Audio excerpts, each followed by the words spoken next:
And the last one, explain why there was a breakdown. Explain why again. In relations between the USSR and the West from 1945 to 46. Right, as before, focus on the question. One reason why was, another reason why was.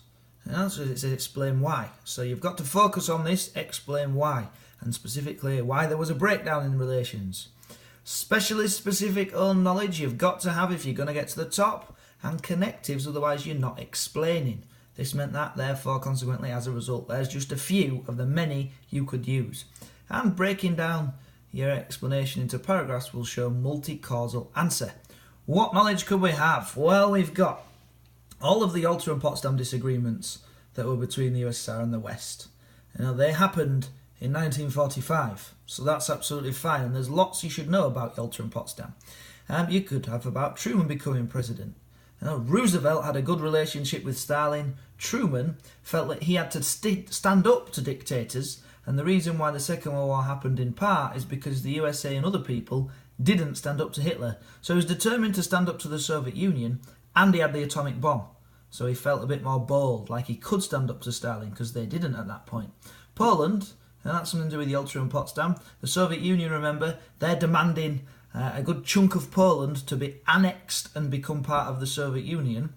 And the West don't want that to happen. You've got to remember that Britain and France declared war on Germany because Germany invaded Poland. So if you get to the end of the war and part of Poland is just given to the Soviet Union, it makes you question why you went to war in the first place at the start of it all. There's the Iron Curtain speech by Churchill, 1946. And remember, what did Stalin call Churchill? And this is something you should probably put in. So I haven't written it on here, but it's just occurred to me. Stalin called Churchill a warmonger. We did it in lesson, you might remember. That's something that, clearly it stoked up tensions between the two nations, or between the USSR and the West generally, because of what Churchill was saying. Stalin was saying he's trying to cause war, he's creating this situation. And all of the Soviet actions in the rest of Eastern Europe. I don't know why I've put of the Eastern Europe. Maybe I was going for the Eastern European countries. But, like Romania, Bulgaria, Hungary, Czechoslovakia, all those things you did on your map the other week. What can't you have put? Well, I'm anticipating that some of you might have written about the Truman Doctrine or the Marshall Plan. Maybe you didn't, because we did about timelines in the other period. But hopefully you can see why I asked you to make the timelines. This question is specifically 45 to 46.